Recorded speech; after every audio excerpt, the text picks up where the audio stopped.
Hello students, आज के video में हम डिस्कस करेंगे मुस्लिम शक्ति के विरुद्ध राजपूत शासकों का राजनीतिक प्रतिरोध। इस टॉपिक के अंदर हम डिस्कस करेंगे रावल रतन सिंह, हमीरदेव चौहान, कानड़देव चौहान, राव मालदेव, राव चंद्रसेन और महाराणा प्रताप के बारे में कि इन्होंने किस तरह से जो मुस्लिम शासक थे उनका राजनीतिक विरोध किया था। सबसे पहले देखते हैं रावल रतन सिंह के बारे में 1302 से लेकर 3 ईस्वी। ठीक है, रावल समर सिंह की मृत्यु के बाद उसका पुत्र था रतन सिंह 1302 ईस्वी के अंदर, ठीक है, चित्तौड़ की गद्दी पर बैठा और वह एक बहुत ही महान शासक साबित हुआ। ठीक है, रावल रतन सिंह के समय की सबसे प्रमुख घटना क्या थी कि दिल्ली सुल्तान अलाउद्दीन खिलजी का मेवाड़ पर आक्रमण और उसकी विजय। ठीक है, अलाउद्दीन खिलजी द्वारा मेवाड़ आक्रमण के क्या कारण थे? तो पहला कारण था रावल जो रतन सिंह था उसकी परम सुंदर पत्नी या रानी पद्मिनी उसको प्राप्त करना। ये मलिक मोहम्मद जायसी द्वारा पद्मावत के अंदर लिखा गया है। चित्तौड़ का व्यापारिक और सामरिक महत्व, अलाउद्दीन का महत्वाकांक्षी और साम्राज्यवादी होना, ये सभी कारण थे। चित्तौड़ का युद्ध जो है 1303 ईस्वी के अंदर हुआ और चित्तौड़ का युद्ध जो है मेवाड़ के शासक रावल रतन सिंह और दिल्ली के सुल्तान अलाउद्दीन खिलजी के मध्य हुआ। कब हुआ? 1303 ईस्वी के अंदर। चित्तौड़ दुर्ग का सामरिक, व्यापारिक और भौगोलिक महत्व था। यह एक सुदृढ़ दुर्ग था जो अपनी अभेद्यता के लिए विख्यात था। मालवा, गुजरात तथा दक्षिण भारत जाने वाले मुख्य मार्ग जो है वो चित्तौड़ से होकर गुजरते थे। अतः गुजरात व दक्षिण भारत पर प्रभुत्व स्थापित करने के लिए तथा यहाँ के व्यापार पर अधिकार करने के लिए जो चित्तौड़ विजय है वो अत्यधिक जरूरी थी। इसके अतिरिक्त मलिक मोहम्मद जायसी ने पद्मावत में अलाउद्दीन के चित्तौड़ आक्रमण का कारण रावल रतन सिंह की सुंदर पत्नी पद्मिनी को प्राप्त करने की लालसा बताया है।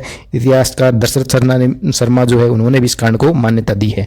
1303 ईस्वी की बात करें तो अलाउद्दीन खिलजी से सैन्य चित्तौड़ आ पहुंचा और लंबे समय तक घेरा डालकर रहने पर भी जब अलाउद्दीन को सफलता नहीं मिली तो उसने धोखे से रावल रतन सिंह को बंदी बना लिया, जिसे गोरा बादल एवं पद्मिनी ने मुक्त करवाया। अंत में रतन सिंह गोरा बादल सहित लड़ते हुए वीरगति को प्राप्त हो गया और पद्मिनी जो थी उसने 1600 स्त्रियों के साथ जोर किया था। ये भी एक महत्वपूर्ण घटना थी। घमासान युद्ध के बाद जिसमें तत्कालीन इतिहासकार अमीर खुसरो सम्मिलित था, वह खजाइन उल फुतू तारीख अलाई में क्या लिखता है कि 26 अगस्त 1303 ईस्वी को किला फतेह हुआ और राय ने भाग लिया। रानी पद्मिनी 1600 स्त्रियों के साथ जोहर कर चुकी थी और सुल्तान ने 30,000 हिंदुओं का कत्ल करने की आज्ञा दी थी। फतेह के बाद औपचारिक रूप से किला जो है खिज्र खान को सुपुर्द किया गया और उसका नाम जो है खिजराबाद रखा गया। आसपास के भवनों को तुड़वाकर किले पर पहुंचने के लिए वहां गंभीरी नदी पर जो रास्ते में पड़ती थी एक पुल बनवाया गया और पुल में शिलालेख को चुनवा दिए गए। ठीक है, जो मेवाड़ के इतिहास के बड़े प्रमाण हैं। अब कुछ इंपॉर्टेंट क्वेश्चंस की बात कर लेते हैं कि रावल समर सिंह की मृत्यु हुई उसके बाद चित्तौड़ की गद्दी पर कौन बैठा? तो रावल समर सिंह की मृत्यु के बाद उसका पुत्र जो रतन सिंह था वो चित्तौड़ की गद्दी पर बैठा। ठीक है, रतन सिंह चित्तौड़ की गद्दी पर कब बैठा? तो 1302 ईस्वी के अंदर बैठा।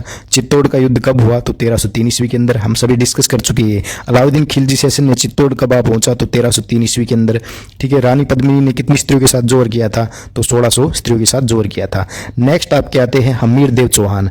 हमीरदेव चौहान की बात करें तो रणथंभौर के चौहानों का इतिहास वास्तविक रूप से हमीरदेव चौहान की गौरवमयी कीर्ति को सुशोभित करता है। और हमीरदेव जो थे वो जयसिम्हा चौहान का तीसरा पुत्र था। संभवतः सभी पुत्रों में योग्यतम होने के कारण जो जयसिम्हा है उसने इनका जो राज्यारोहण उत्सव है 1282 ईस्वी में अपने जीवन काल के अंदर ही संपन्न कर दिया था। अमीर खुसरो और बरनी अलाउद्दीन खिलजी के रणथंभौर संबंधी अभियानों का वर्णन देते हैं। इस वर्णन पर हमीर महाकाव्य नयनचंद्र सूरी द्वारा, ठीक है, सुरजन चरित्र हमीर रासो जोधराज द्वारा, हमीर हट चंद्रशेखर द्वारा इनके अंदर भी प्रकाश डाला गया है।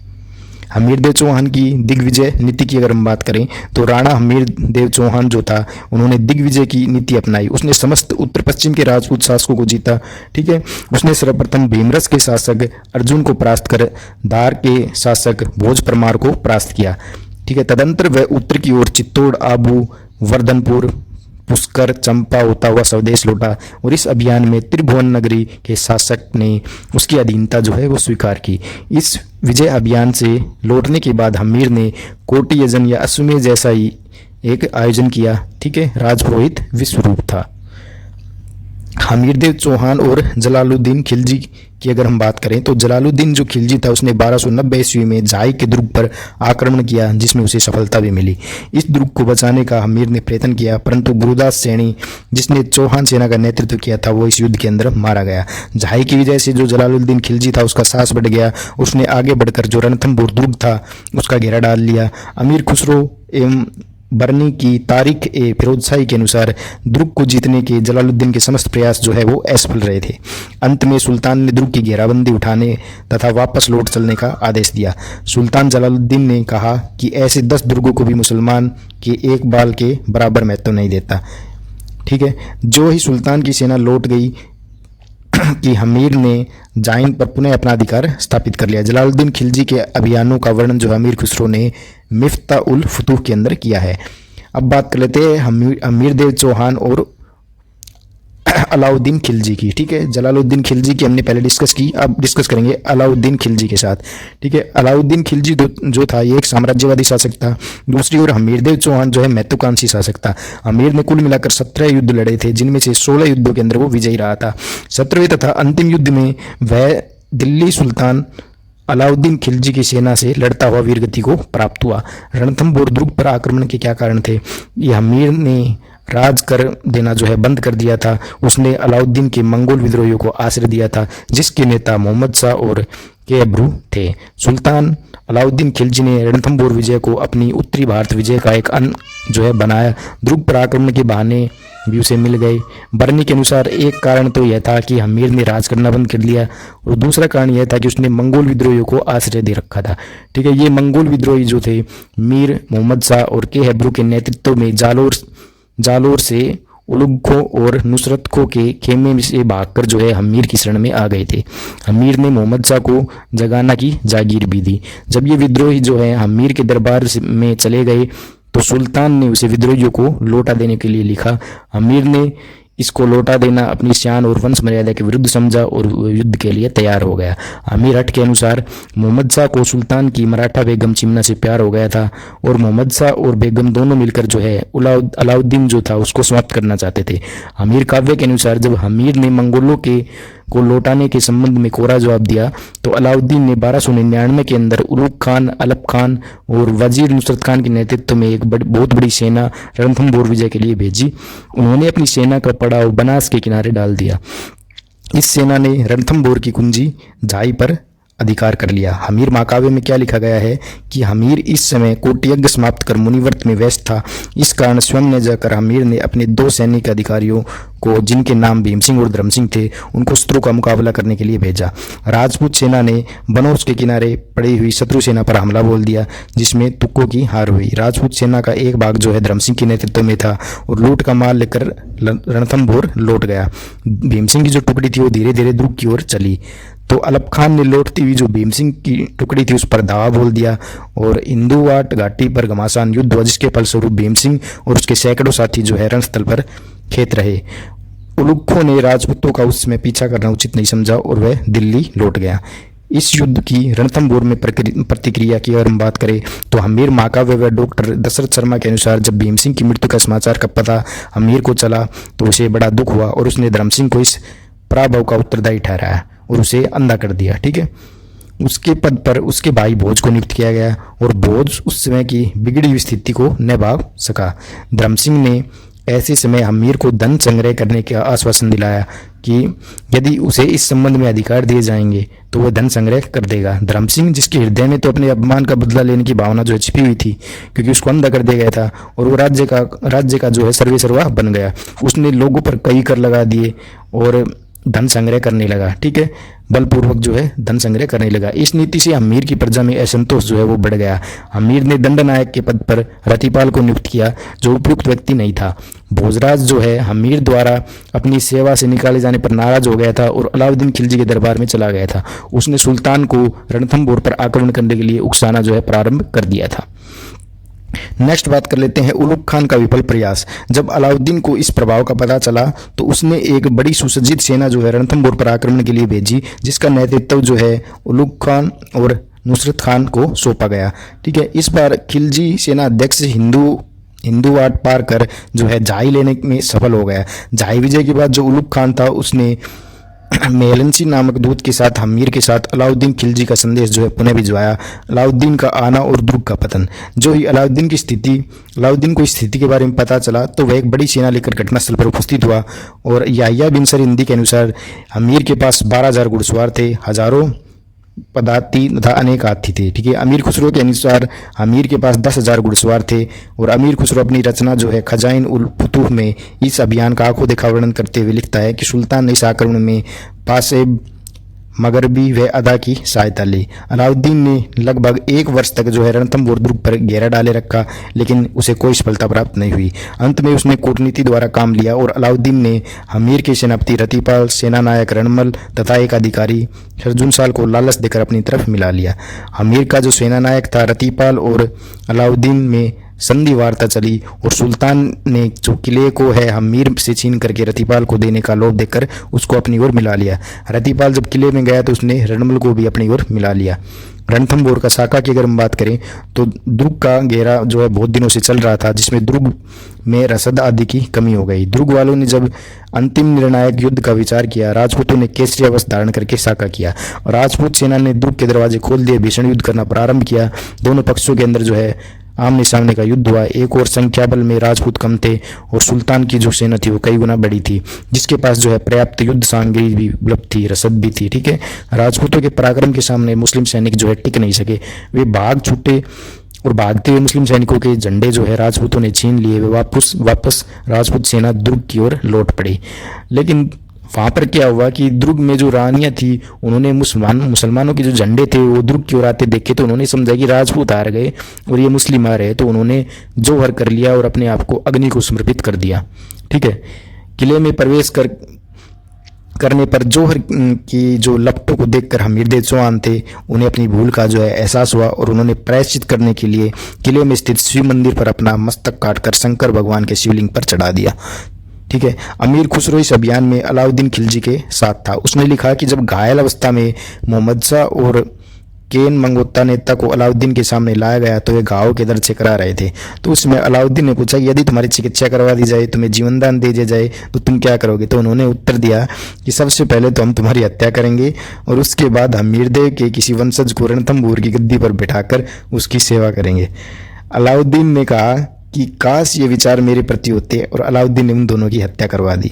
बाद में रणमल और रतिपाल को अलाउद्दीन के सामने लाया गया तो अलाउद्दीन ने उनसे भी पूछा है कि जब तुम अपने सहधर्मी एवं स्वामी शासक के ही नहीं हो सकते तो तुम मेरे क्या होगे, और उनकी भी हत्या कर दी गई। अमीर खुसरो आगे लिखता है कि रणथंभौर में अलाउद्दीन ने अपनी धर्म मान्यता दिखाते हुए मंदिरों मूर्तियों को तोड़ने का आदेश दिया और आगे लिखता है कि कुफ का घर इस्लाम का घर जो है हो गया है। अब देख लेते कुछ इंपॉर्टेंट क्वेश्चंस। रणथंभौर के चौहानों का इतिहास वास्तविक रूप से किसकी गौरवमय कीर्ति को सुशोभित करता है? तो ये हमीरदेव चौहान की कीर्ति को सुशोभित करता है। हमीरदेव का पुत्र कौन था? तो हमीरदेव किसका पुत्र था? ये है, ठीक है, जयसिम्हा चौहान का तीसरा पुत्र था। नेक्स्ट आपका कि हमीरदेव का राज्याभिषेक वो जो है वो कब किया गया था? तो हमीरदेव चौहान का राज्याभिषेक जो है वो 1282 के अंदर किया गया था। हमीर ने अलाउद्दीन के साथ कितने युद्ध लड़े थे? तो 17 युद्ध जो हैं उन्होंने लड़े थे। हमीरदेव के देहांत की बात करें तो हमीरदेव 17वें तथा अंतिम युद्ध में दिल्ली सुल्तान अलाउद्दीन खिलजी की सेना से लड़ता हुआ वीरगति को प्राप्त हुआ था। नेक्स्ट है आपके कानड़देव जी। कानड़देव चौहान की अगर हम बात करें तो जालौर के चौहानों में सबसे प्रतापी शासक था। 1305 ईस्वी में कानड़देव का राज्याभिषेक जो है वो किया गया था और इन्हीं के शासनकाल में जालौर के अंदर जोहर हुआ था। कानड़देव और खिलजी विरोध के क्या कारण थे? कानड़देव प्रबंध में वर्णित है कि जब अलाउद्दीन खिलजी ने 1298 के अंदर गुजरात विजय के लिए अभियान किया तो मार्ग में जालौर पड़ता था। उसने कानड़देव को कहलवा भेजा कि शाही सेना को अपनी सीमा से गुजरने दिया जाए, परंतु कानड़देव ने इससे मना कर दिया और उस समय खिलजी सेना जिसका नेतृत्व कौन कर रहा था, उलुग खान और नुसरत खान कर रहे थे, उन पर राजपूत सेना ने हमला बोल दिया। उलुग खान जो है वो अपनी जान बचाकर उसको भागना पड़ा। तारीख फरिश्ता के अंदर लिखा गया है कि इस अभियान में 1305 ईस्वी में एन उल मुल्क मुल्तानी के नेतृत्व में एक सेना भेजी गई। इस बार जो सेनानायक था संभवतः कानड़देव को गौरवपूर्ण संधि का आश्वासन दिलाकर उसे दिल्ली ले आया। कानड़देव ने क्या किया कि अपनी स्थिति जो है खिलजी दरबार में असम्मानित छिपाई और वह वहाँ से निकलकर लौट जाना चाहता था कि एक दिन सुल्तान ने इस बात का जो है द्रव सा प्रकट किया कि कोई हिंदू शासक उसकी शक्ति के समक्ष टिक नहीं सकता। ये सब जो है कानड़देव को चुभ गए और वह सुल्तान को अपने विरुद्ध लड़ने की चुनौती देकर जालौर लौट गया और युद्ध की तैयारी करने लगा। नैन से लिखता है कि जब कानड़देव का पुत्र विरम अलाउद्दीन के दरबार में सेवा के उपलक्ष्य में रहता था तो हरम की एक राजकुमारी फिरोजा जो है उससे प्रेम करने लगी। विरम को उससे विवाह करने के लिए बाध्य किया। राजकुमार जो है तुर्क कन्या से विवाह करना अधार्मिक समझ जो है चुपके से जालौर लौट गया। इस मानहानि से क्षुब्ध होकर सुल्तान ने जालौर पर दावा बोल दिया। कानड़देव प्रबंध में इसके उपरांत यह भी मिलता है कि जब सुल्तान को जालौर पर आक्रमण करने में सफलता नहीं मिली तो कुमारी फिरोजा स्वयंगढ़ में गई, जहाँ कानड़देव ने उसका स्वागत भी किया, परंतु पुत्र से विवाह करने के लिए इनकार कर दिया। हताश होकर जो है राजकुमारी दिल्ली लौट गई। कुछ वर्षों के उपरांत अलाउद्दीन ने फिरोजा की एक दाई जो है गुलभिस्त को आक्रमण के लिए भेजा और उसे यह कहा गया कि बिरमबंदी हो जाए तो जीवित लाया जाए, यदि धराशायी हो जाए तो उसका सिर लाया जाए। जब राजपूत सेना गाय के आक्रमण में हार गई तो बिरम जो है वीरगति को प्राप्त हो गया, तो उसका सिर दिल्ली ले जाया गया और राजकुमारी को दिया गया। राजकुमारी उसके साथ सती होने के लिए भी तैयार हो गई और अंत में उसका दाह संस्कार जो है यमुना नदी में कर दिया गया और वह कूदकर मर गई। डॉक्टर शर्मा के अनुसार उत्तरी भारत के अन्य दुर्गों को, जिनमें चित्तौड़, रणथंभौर आदि प्रमुख थे, सैनिक अड्डे बनाए रखने के लिए जालौर की स्वतंत्रता को समाप्त करने की सुल्तान की जो दृढ़ता है वह अंतिम आक्रमण का कारण उसको माना जाता है। अलाउद्दीन खिलजी ने जो है गुजरात विजय के लिए अभियान कब आरंभ किया था? तो 1298 ईस्वी के अंदर गुजरात विजय के लिए अभियान आरंभ किया था। एन उल मुल्क मुल्तानी के नेतृत्व में कब सेना भेजी गई थी? तो 1305 ईस्वी में सेना भेजी गई थी। नेक्स्ट आपके आते हैं राव मालदेव। राव मालदेव की अगर हम बात करें तो अपने पिता गंगाराव की मृत्यु के बाद राव मालदेव जो है 5 जून 1532 को जोधपुर की गद्दी पर बैठा। उसका राज्याभिषेक जो है सोजत में संपन्न हुआ और राव मालदेव गंगा का ज्येष्ठ पुत्र था, ठीक है, जिसमें उसने मारवाड़ के राज्य की बागडोर अपने हाथ में ली। उसमें उसका अधिकार सोजत और जोधपुर के परगनों पर ही था। उस समय दिल्ली पर मुगल बादशाह हुमायूं का शासन था। राव मालदेव राठौड़ वंश का प्रसिद्ध शासक था। राणा उदय सिंह की सहायता की अगर हम बात करें तो सबसे पहले जब 1532 ईस्वी में गुजरात के सुल्तान बहादुर शाह ने मेवाड़ पर चढ़ाई की, उस समय मालदेव ने अपनी सेना भेजकर राणा विक्रमादित्य की सहायता की थी। ख्यातों के अनुसार मालदेव ने कुंभलगढ़ में आकर टिके हुए उदय सिंह को राणा घोषित करने तथा बनवीर के विरुद्ध लड़ने में अपना योगदान जो है दिया था। जोधपुर राज्य की ख्यात में क्या लिखा गया है कि 1540 ईस्वी में राव मालदेव ने राठौड़ जैसा कुंपा आदि सरदारों को मेवाड़ के उदय सिंह की सहायतार्थ भेजा, जिसके फलस्वरूप बनवीर को निकाला गया और उदय सिंह को चित्तौड़ के सिंहासन पर बैठाया गया। इसके बदले में महाराणा ने बसंतराय नाम का हाथी और 4 लाख फिरोजे जो है पेशकशी के मालदेव के पास भेजे। भद्राजुण पर अधिकार की अगर हम बात करें तो सर्वप्रथम उसने भद्राजुण के सिंदल स्वामी वीरा पर चढ़ाई कर दी और उसमें मेड़ते के स्वामी वीरमदेव ने भी उसकी सेना के साथ आकर सहयोग किया था, ठीक है। कई दिनों के युद्ध के बाद जो है वीरा मारा गया और वहाँ मालदेव का अधिकार हो गया। इसके अलावा जो है रायपुर पर भी मालदेव का अधिकार हो गया।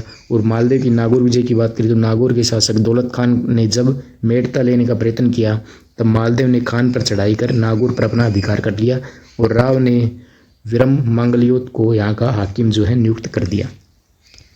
मालदेव का मेड़ता तथा अजमेर पर अधिकार की बात करें तो मालदेव के संबंध मेड़ता के राव बिरम से बिगड़ चुके थे। बिरम को मेड़त से निकाल दिया गया और अजमेर से भी निकाल दिया गया। जब उसमें उसे कोई सफलता नहीं मिली तो वह मलारने के मुसलमान थानेदार से मिला और उसकी सहायता से रणथंभौर के हाकिम के पास गया, जो उसे शेर ससूरी के पास लेकर आया।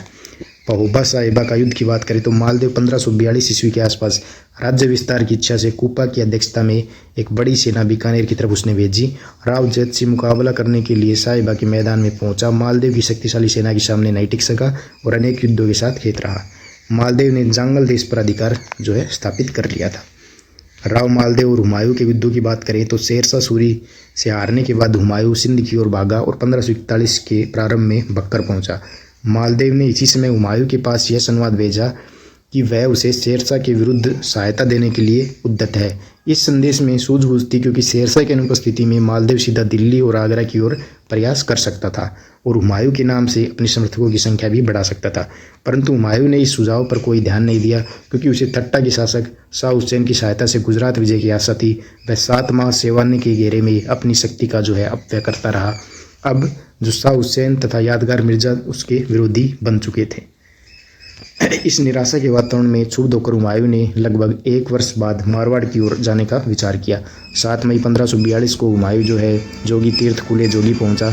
जोगी तीर्थ पहुंचने पर मालदेव द्वारा भेजी गई असरपीव तथा रसद में हुमायूं का स्वागत किया गया। उस समय यह भी संवाद उसके पास भेजा गया कि मालदेव हर प्रकार से बादशाह की सहायता के लिए उद्यत है और उसे बीकानेर का परगना सुपुर्द करने को तैयार है। इतना सभी होते हुए भी बादशाह के साथी मालदेव से शकित थे। इस संबंध में जो है विशेष जानकारी प्राप्त करने के लिए मीर समंदर, रायमल सोनी, अतका खान आदि व्यक्ति को मालदेव के पास बारी बारी भेजा गया और सभी ने यही मत प्रस्तुत किया कि मालदेव ऊपर से तो मीठी मीठी बातें करता है परंतु उसका हृदय जो है वो साफ नहीं है। इस पर हुमायूं ने तुरंत जो है अमरकोट की ओर प्रस्थान प्रारंभ किया। लौटते हुए बादशाही दल का मालदेव की थोड़ी सी सेना ने पीछा किया, जिससे भयभीत होकर हुमायूं जो है मारवाड़ से भाग निकला। मालदेव के अंतिम वर्षों की बात करें तो मालदेव ने अपने राज्यत्व काल में अंत तक अपना जीवन युद्ध में रखा, जिससे उसकी फौलादी शक्ति धीरे धीरे क्षीण हो गई। मारवाड़ में मेड़ता और जैतारण पर मुगलों का अधिकार जो है स्थापित हो गया। 1562 में उसकी मृत्यु से यह क्रम जो है राजस्थान में बड़ी तेजी से बढ़ा और जोधपुर राज्य के ख्यात में राव मालदेव की 25 रानियों और 12 पुत्रों के नाम मिलते हैं। इनमें पुत्रों में कछवाही लाचलदे का पुत्र राम, झाली रानी हिरादे, स्वरूपदे का पुत्र उदय सिंह, चंद्रसेन, रायपाल, रायमल, आहाड़ी, लाछा रतनदे के पुत्र भाण और रतन सिंह, भोजराज, जादव राजबाई के पुत्र विक्रमादित्य, पृथ्वीराज, आस्करण और रानी सोनगरी का पुत्र गोपाल हुए और जैसलमेर के लूणकरण की पुत्री उम्मादे जो थी वो जीवन भर अकेली रही। नेक्स्ट बात कर लेते कुछ इंपॉर्टेंट क्वेश्चंस की कि राव गांगा की मृत्यु के बाद जोधपुर की गद्दी पर कौन बैठा था? तो राव मालदेव बैठे थे। मालदेव का राज्याभिषेक कब किया गया? तो 5 जून 1532 को किया गया। मालदेव का राज्याभिषेक कहाँ संपन्न किया गया? तो सोजत में। राव गंगा का सबसे बड़ा पुत्र कौन था? तो मालदेव था। राव मालदेव की मृत्यु कब हुई? तो 1562 ईस्वी में। ठीक है। नेक्स्ट हम डिस्कस करेंगे राव चंद्रसेन के बारे में। तो जो राव चंद्रसेन है इनका जन्म 16 जुलाई 1541 में हुआ था। यह मालदेव व झाली रानी स्वरूप का पुत्र था। स्वरूपते ने मालदेव से कहकर चंद्रसेन को मारवाड़ का युवराज बनवाया था। राव मालदेव अपने ज्येष्ठ पुत्र राम से प्रसन्न था, जबकि उससे छोटे पुत्र उदय सिंह को पटरानी स्वरूप चंद्रसेन की मां ने जो है राज्याधिकार से वंचित करवा दिया। ठीक है। मालदेव की मृत्यु के बाद उसकी इच्छा अनुसार 31 दिसंबर 1562 को उसका सबसे छोटा बेटा चंद्रसेन जो है जोधपुर की गद्दी पर बैठा। मालदेव के काल में उसे बिसलपुर और सिवाना की जागीर जो है प्राप्त हुई। शासक बनने के कुछ ही समय बाद चंद्रसेन ने आवेश में आकर अपने एक चाकर की हत्या कर दी और इससे हमाल और उससे मेल रखने वाले कुछ अन्य सरदार जो थे वो प्रसन्न हो गए। नाराज सरदारों ने चंद्रसेन को दंडित करने के लिए उसके विरोधी भाइयों राम, उदय सिंह और रायमल के साथ जो है गठबंधन करके उन्हें आक्रमण के लिए आमंत्रित किया। राम ने सोजत और रायमल ने इनका प्रांत में उपद्रव जो है वो शुरू कर दिया और उदय सिंह ने गांगाणी और बावड़ी पर अधिकार कर लिया। सूचना मिलते ही चंद्रसेन ने इन उपद्रवों को शांत करने के लिए अपनी सेना भेजी, जिसमें राम और रायमल तो अपनी अपनी जागीरों में लौट गए। लोहावट के युद्ध की बात करें तो उदय सिंह ने चंद्रसेन से लोहावट में मुकाबला किया था। इस युद्ध में उदय सिंह के हाथ की बर्छी राव चंद्रसेन को लगी और राव चंद्रसेन की तरफ लड़ने वाले रावल मेघराज के हाथ की बर्छी लगने से उदय सिंह जो है घोड़े से गिर गए और जख्मी हो गए। इसमें जो है उदय सिंह का घोड़ा मारा गया था, जिसके फलस्वरूप ये घोड़े में से जो है गिर गया और उसके साथ ही उसे किसी तरह घटनास्थल से बचा कर ले गए। तो इस लड़ाई के अंदर उदय सिंह के प्रमुख सहयोगी सरदार जो है मारे गए और विजय किसकी हुई? चंद्रसेन की विजय हुई। ये आपको याद रखना है। अकबर के अधिकार में जोधपुर का आना। तो 1564 ईस्वी में चंद्रसेन का सौतेला भाई राम जो है अकबर के दरबार में पहुंचा और सहायता की प्रार्थना की। अकबर अवसर की ताक में ही था। उसने शीघ्र ही हुसैन कुलोखोन की अध्यक्षता में एक फौज जो है भेजी, जिसने जोधपुर पर अपना कब्जा कर लिया। विवश होकर जो है चंद्रसेन बादरजून के किले की तरफ चल दिया। नागौर दरबार की बात करें तो 1570 ईस्वी में जोधपुर छूटने के बाद राव चंद्रसेन की आर्थिक स्थिति जो है बिगड़ने लगी। अकबर के पास इन परिस्थितियों की जो है खबर वो पहुंची और 1570 ईस्वी में अजमेर यात्रार्थ हुआ था कि उसने मारवाड़ के इलाकों में दुष्काल की खबर सुनी और 3 नवंबर 1570 में नागौर पहुंचा और वहां उसने कुछ समय रहने का निश्चय जो है किया। दुष्काल से राहत दिलाने के लिए उसने अपने सैनिकों से एक तालाब खुदवाना आरंभ किया, जिसका नाम शुक्र तालाब रखा गया। अकबर ने उधर मेवाड़ के विरुद्ध कार्रवाई करने की योजना जो है बना ली थी। या कई नरेश, जिनमें बीकानेर और जैसलमेर के नरेश जो है प्रमुख थे, अकबर से मिलने के लिए पहुंचे। आमेर द्वारा जो वैवाहिक संबंध का सिलसिला आरंभ हो गया था, उसके पद चिन्हों पर चलकर बीकानेर तथा जैसलमेर के शासकों ने अकबर से वैवाहिक संबंध जोड़े। राव चंद्रसेन, उदय सिंह, राम आदि भी अपनी स्थिति सुधारने के लिए वहाँ उपस्थित हुए। चंद्रसेन भी अकबर के दरबार में उपस्थित हुआ। चंद्रसेन ने देखा कि अकबर एक व्यक्ति को दूसरे व्यक्ति के विरुद्ध खड़ा कर अपना स्वार्थ सिद्ध करना चाहता है, तो वह अकबर के दरबार से चला गया और अपने ज्येष्ठ पुत्र राय सिंह जो था उसको अकबर की सेवा में छोड़कर वह पुनः बादराजून की ओर लौट गया। मारवाड़ की स्वतंत्रता की कड़ी में नागौर दरबार एक बहुत बड़ी कड़ी है। जो नरेश नागौर आए थे एक प्रकार से आश्रित और समर्थकों की संख्या में गिने जाने लगे, और जो नरेश यहाँ के दरबार में उपस्थित न हुए तो ये उनकी मनोवृत्ति का समुचित रूप से परीक्षण यहाँ पर हो गया। अकबर से जो वैवाहिक संबंध हुआ था उससे भी अधिक महत्व नागौर दरबार का था। यह राजपूतों का स्पष्ट वर्गीकरण जो है मुगल विरोधी और मित्र राज्य के रूप में हो गया था। मारवाड़ की राजधानी स्थित नागौर दरबार के बाद स्पष्ट थी। ठीक है, अकबर ने बीकानेर के राय सिंह को जोधपुर का अधिकारी नियुक्त कर महाराणा कोका को मारवाड़ से सहायता मिलने या इस मार्ग में गुजरात में हानि पहुंचाने की संभावना जो है समाप्त कर दी थी। राम को जो वास्तव में मारवाड़ का हकदार था अपनी पैतृक राज्य से अलग रखने के अराड़ी सेना के साथ उसको कर दिया, जो सेना मिर्जा बंधु को दबाने के लिए नियुक्त की गई थी। इस प्रकार अकबर ने अलग अलग अधिकारियों के स्वार्थ जो है निश्चित कर दिए और जोधपुर पर शाही अधिकार जो है स्थापित कर दिया। राव चंद्रसेन का विरोध और मुगल, इनके बारे में हम डिस्कस करें तो 1565 ईस्वी में जोधपुर के परित्याग के बाद चंद्रसेन ने कुछ समय तो बादराजून में रहकर मुगलों की फौजों का मुकाबला किया, परंतु जब मुगल अधिकारियों के जत्थों ने उसे चारों तरफ से घेर लिया तो वहां से हटकर उसने सिवाना के अंदर अपना मोर्चा बनाया। सिवाना का गढ़ और पहाड़ी भाग जो है दुर्गम थे। 1531 के अंदर चंद्रसेन बादराजून का परित्याग कर सिवाना की ओर चला गया। 1573 ईस्वी में अकबर ने चंद्रसेन को अपने अधीन बनाने के लिए शाह कुली खान के साथ जगत सिंह, केशवदास मेड़तिया, बीकानेर के राय सिंह आदि को भेजा। यह सेना सोजत में चंद्रसेन के भतीजे कल्ला को पराजित करते हुए सिवाना पहुंची और चंद्रसेन किले की रक्षा का भार पता राठौड़ को सौंपकर पहाड़ों के अंदर चला गया और वहीं से जो है मुगल सेना थी उसके पासरों पर छापामार पद्धति से आक्रमण कर उसे क्षति पहुंचाने लगा। अकबर की तरफ से एक बड़ी सेना भेजी गई तो चंद्रसेन पहाड़ों में चला गया। यद्यपि मुगल सेना ने उसका पीछा किया किंतु चंद्रसेन को पकड़ने में वे असफल रहे। 1575 ईस्वी में जलाल खान के नेतृत्व में सिवाना की तरफ एक बड़ी सेना भेजी गई जिसमें सैयद अहमद, सैयद हासिम, शिमाल खान आदि अमीर शामिल थे। ठीक है, लंबे संघर्ष के बाद एक दिन अवसर पाकर चंद्रसेन ने अपने सहयोगी देवीदास के साथ मिलकर मुगल सेना पर आक्रमण कर दिया और इस आक्रमण के अंदर जो है जलाल खान था वो मारा गया। अब अकबर ने शाहबाज खान को भेजा। उसने शीघ्र ही देवकुर और दुनाडा पर अधिकार कर सिवाना को घेर लिया। 1575 ईस्वी में सिवाना के दुर्ग पर अकबर का अधिकार जो है हो गया था। मारवाड़ की संकटकालीन राजधानी जो है सिवाना हाथ से निकलने के बाद अक्टूबर 1575 के अंदर जैसलमेर के रावल हर्राय ने पोकरण पर आक्रमण कर दिया था और इस समय पोकरण में राव चंद्रसेन की तरफ से किलेदार आनंद राम पंचोली था। 4 माह के घेरे के बाद रावल हर्राय ने चंद्रसेन के सामने प्रस्ताव रखा कि 1 लाख फदिये के बदले मुझे पोकरण दे दो। जोधपुर पर अधिकार होने के बाद 1 लाख फदिये लौटाकर पोकरण मुझसे वापस ले लेना। तो चंद्रसेन ने यह प्रस्ताव जो है स्वीकार कर लिया था और जनवरी 1576 ईस्वी में पोकरण जो है भाटियों को दे दिया। 1579 की बात करें तो चंद्रसेन ने सरवाड़ के मुगल थाने को लूटकर अपने अधिकार में ले लिया था। इसके बाद उसने अजमेर प्रांत पर भी दावे मारने शुरू कर दिए थे। बादशाह अकबर ने पायंदा मोहम्मद खान के नेतृत्व में सेना भेजी और चंद्रसेन ने 1580 के अंदर इस सेना का सामना किया किंतु उसे असफल होकर पुनः पहाड़ों में लौटना पड़ा। कुछ दिनों बाद जो है चंद्रसेन ने सेना को पुनः संगठित किया और 7 जुलाई 1580 को सोजत पर हमला कर दिया। सोजत पर जो है अधिकार कर उसने सारण के पर्वतों पाली में जो सीचियाई नामक स्थान था वहाँ पर अपना निवास कायम किया और यहीं 11 जनवरी 1581 को उसकी मृत्यु हो गई थी और यहीं जो है चंद्रसेन की समाधि भी बनी हुई है। जोधपुर राज्य की ख्यात के अनुसार चंद्रसेन के एक सामंत जिसका नाम जो है वैरसल था उसने विश्वासघात करके भोजन के अंदर जहर मिला दिया था जिसकी उसकी मृत्यु हुई थी। चंद्रसेन की जो मृत्यु है इसके बाद मारवाड़ की गद्दी पर उसके भाई उदय सिंह का अधिकार हो गया। राव चंद्रसेन अकबरकालीन राजस्थान का प्रथम स्वतंत्र प्रकृति का शासक था। इतिहास में समुचित महत्व न मिलने के कारण चंद्रसेन को जो है मारवाड़ का भोला बिसरा नायक भी कहा जाता है।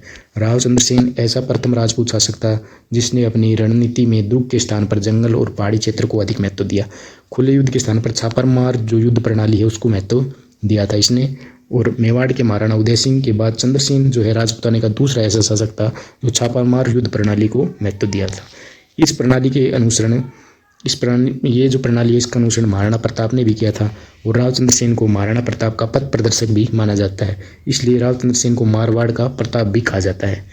जोधपुर राज्य की ख्यात के अनुसार चंद्रसेन व महाराणा प्रताप जो है कोरडा गांव के अंदर मिले थे और राव चंद्रसेन ऐसा अंतिम राठौड़ शासक था जिसने अकबर की अधीनता स्वीकार जो है नहीं की बल्कि कष्टों का मार्ग उसने अपनाया। तत्पश्चात जो है राजपुताने में महाराणा प्रताप और राव चंद्रसेन, यही दो स्वाभिमानी वीर अकबर की आंखों के कांटे जो है बने थे। किस्मों की बात करें तो राव चंद्रसेन का जन्म जो है 16 जुलाई 1541 को हुआ था। किसका पुत्र था? तो मालदेव और झाली रानी स्वरूपते का पुत्र था। चंद्रसेन जोधपुर की गद्दी पर कब बैठा था? तो 31 दिसंबर 1562 को। चंद्रसेन की मृत्यु जो है 11 जनवरी 1581 को। मारवाड़ का भोला बिसरा नायक किसको कहा जाता है? तो चंद्रसेन को कहा जाता है। मारवाड़ का प्रताप किसे कहा जाता है? तो वो भी राव चंद्रसेन को कहा जाता है। और महाराणा प्रताप का पथ प्रदर्शक किसे माना जाता है? तो राव चंद्रसेन को माना जाता है। लास्ट आपका बच गया महाराणा प्रताप। तो महाराणा प्रताप जो है राणा उदय सिंह का ज्येष्ठ पुत्र था। प्रताप का जन्म 9 मई 1540 को हुआ था और रविवार को कुंभलगढ़ के प्रसिद्ध बादल महल या जूनी कचेरी के अंदर इनका जन्म हुआ था। राणा उदय सिंह के 20 रानियां 25 पुत्र थे। राणा प्रताप जयवंताबाई पाली की अखेरा सोनगढ़ की जो पुत्री थी तथा राणा उदय सिंह का पुत्र था। वह इस पहाड़ी भाग में कीका नाम से संबोधित किया जाता था, जो स्थानीय भाषा में छोटे बच्चों का सूचक है। आज भी जो दक्षिण पश्चिमी मेवाड़ है उसमें पुत्र को कीका या कुका कहा जाता है। 17 वर्ष की उम्र में प्रताप का विवाह जो है रामरख पवार की पुत्री अजबदे के साथ हुआ, जिससे कुंवर अमर सिंह का जन्म हुआ। मालदेव के ज्येष्ठ पुत्र राम की पुत्री फूलकंवर का विवाह भी राणा प्रताप से हुआ। प्रताप ने अपने पिता के साथ जंगलों, घाटियों और पहाड़ों में रहकर कठोर जीवन बिताया था। उसके पिता ने भटियानी रानी धीरबाई पर विशेष अनुराग होने से उसके पुत्र जगमाल को अपना युवराज बनाया था, जबकि अधिकार किसका था? महाराणा प्रताप का था। तो रानी के आग्रह से तथा कुछ सरदारों के सहयोग से जगमाल का राज तिलक जो है कर दिया गया। दाह संस्कार जब हुआ तो जगमाल की अनुपस्थिति के कारण जानकर जो है सोनगढ़ा मानसिंह अखेरा जोत ने रावत कृष्णदास जो सलुम्बर वालों का पूर्वज था और रावत सांगा जो देवगढ़ वालों का मूल पुरुष था, उससे क्या कहा कि वे चुंडा के पोते हैं, इसलिए उत्तराधिकारी का निर्णय उनकी सहमति से होना चाहिए था। इस पर जो है कृष्णदास और सांगा ने कहा कि ज्येष्ठ कुंवर प्रताप सिंह ही है, ठीक है, तो और वह सब प्रकार से सुयोग्य भी है, ठीक है, तो अतः जो है महाराणा को ही प्रताप होगा, ठीक है, उसी को है महाराणा बनाया जाएगा, उसी को राजा बनाया जाएगा। तो रावत कृष्णदास और ग्वालियर के भूतपूर्व राजा रामसा तंवर ने जगमाल को सिंहासन से उठाकर जो है प्रताप को सिंहासन पर बैठा दिया। गोगुंदा में महादेव बावड़ी पर राणा प्रताप का 32 वर्ष की आयु में 28 फरवरी 1572 को राज्याभिषेक जो है किया गया। होली के त्यौहार पर महाराणा उदय सिंह के देहांत के कारण जो है त्यौहार की ओख जो है या शोक वो हम नहीं मना पाए, तो उससे निवारणार्थ तत्कालीन परिपाटी के अनुसार महाराणा प्रताप आहिड़ा का शिकार करने गया और कुछ समय बाद जो है कुंभलगढ़ चला गया, जहाँ उसका राज्याभिषेक का उत्सव मनाया गया। इस पर जगमाल प्रसन्न होकर अकबर के पास पहुंचा, जिसने उसे पहले जहाजपुर और पीछे आंधी की जागीर दी थी। सिरोही में 1583 के अंदर जो दत्तानी के युद्ध में उसकी मृत्यु हो गई और प्रताप ने मेवाड़ के सिंहासन पर लगभग 25 वर्षों तक 1572 से लेकर 1597 तक शासन किया था। राणा प्रताप और अकबर इस समय मुगली प्रभाव जो है बढ़ता जा रहा था। अपने कर्तव्य और विचारों से प्रताप ने सामंतों और भीलों का एक गुट जो है पुंजा वीर के नेतृत्व में बनाया, जो हर समय देश की रक्षा के लिए उद्यत रहे। उसने प्रथम बार इन्हें अपनी सैन्य व्यवस्था के अंदर उच्च पद देकर उनका सम्मान भी किया। मुगलों से अधिक दूर रहकर युद्ध का प्रबंध करने के लिए उसने गोगुंदा में अपना निवास स्थान कुंभलगढ़ में बदल लिया। राणा अपने वंश गौरव और व्यक्तिगत विशुद्ध स्थिति को अधिक महत्व देता था। अकबर से वैवाहिक संबंध स्थापित करने के लिए बाध्य होने की संभावना से ही प्रताप में एक स्वाभिमान की जो स्वाभाविक अरुचि थी। वह नहीं चाहता था कि मेवाड़ की परंपरा तोड़ने का कलंक उसके सिर मढ़ा जाए। अकबर मेवाड़ की स्वतंत्रता को समाप्त करना चाहता था और प्रताप जो है उसे हर हाल में बचाए रखना चाहता था।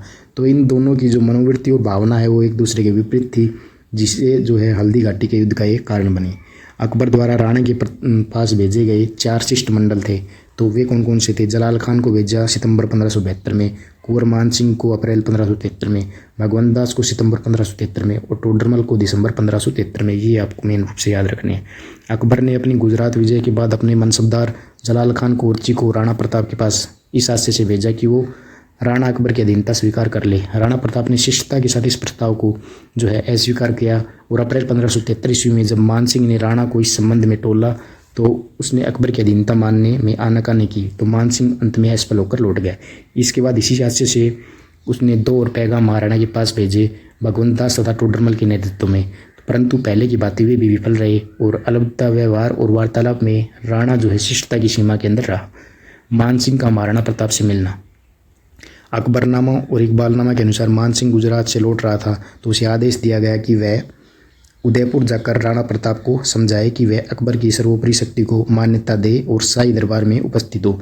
मानसिंह के नेतृत्व में भेजे गए शिष्टमंडल में शाह कुली खान, ठीक है, जगन्नाथ कछवा, राजा गोपाल बहादुर खान, लश्कर खान, जलाल खान और भोज आदि सम्मिलित थे।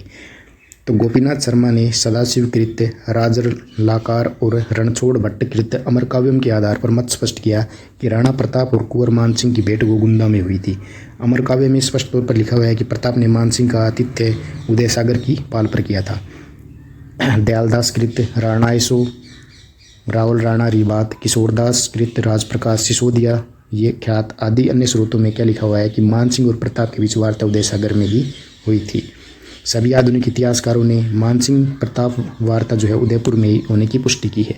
समकालीन फारसी तवारीखों अकबरनामा, तुल्के अकबरी, इकबालनामा, ठीक है, मुतखाब उत तवारीख आदि ग्रंथों में कहीं ऐसा उल्लेख नहीं मिलता जहाँ प्रताप और मानसिंह के बीच हुई वार्ता किसमें कटुता और वैमनस्य उत्पन्न हुआ हो अथवा मानसिंह को अपमानित किया गया हो।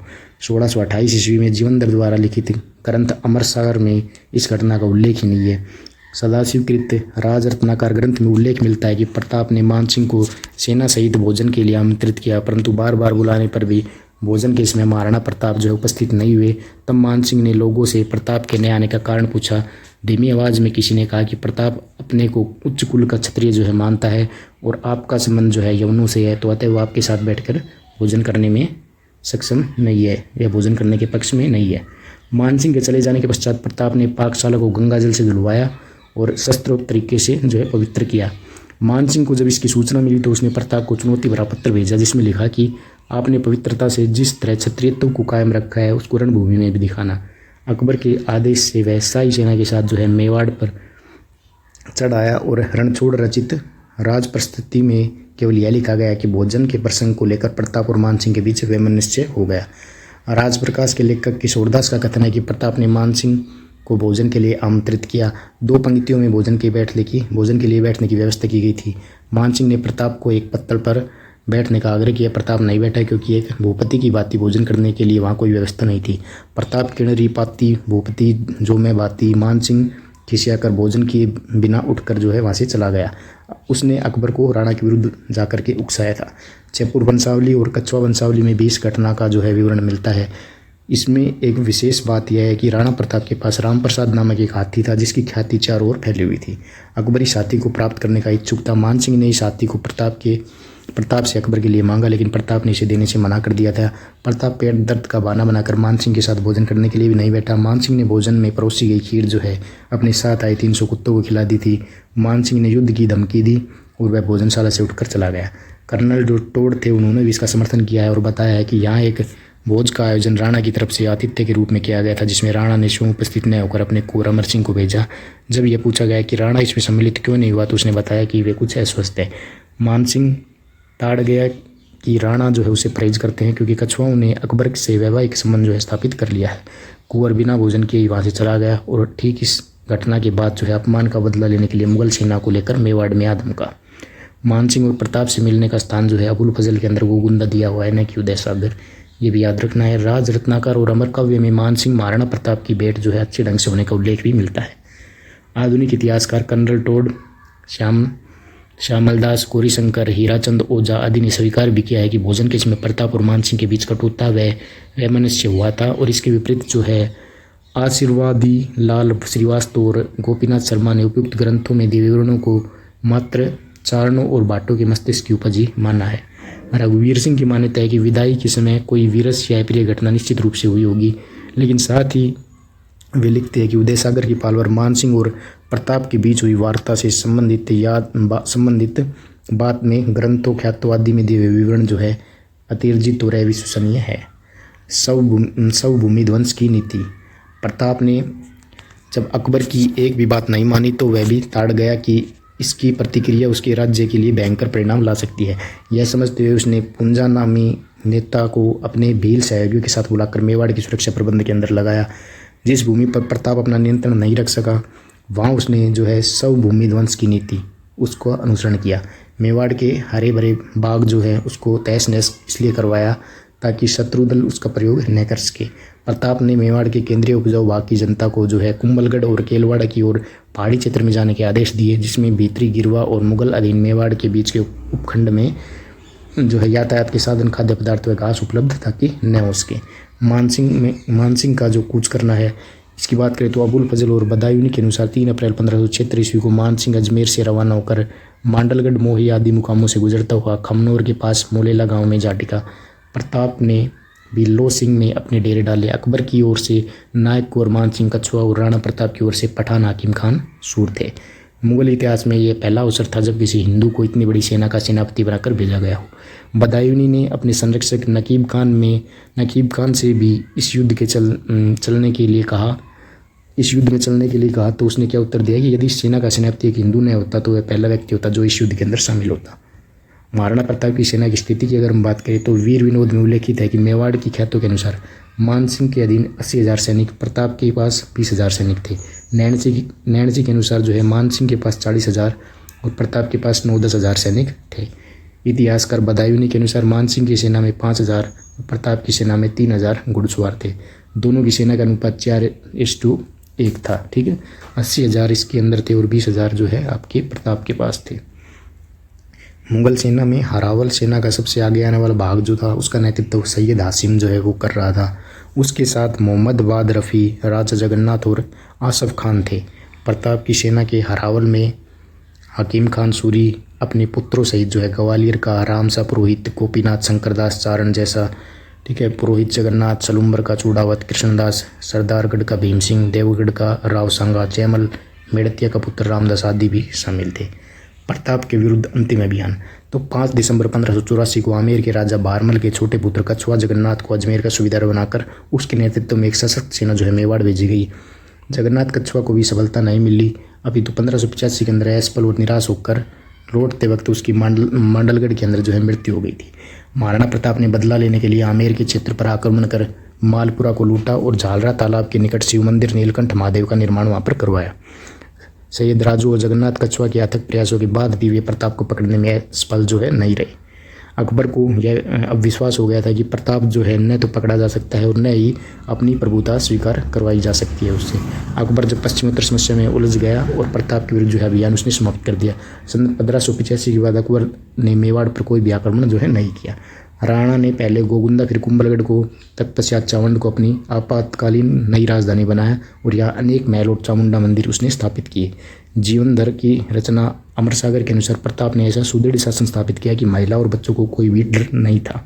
अंत में धनुष प्रत्यंषा के खींचने के प्रयत्न में पाव में किसी ऐसा धनी से कमान से लग जाने के कारण जो है राणा अस्वस्थ हो गए और 19 जनवरी 1597 को 57 वर्ष की उम्र में उसकी जो है मृत्यु हो गई थी।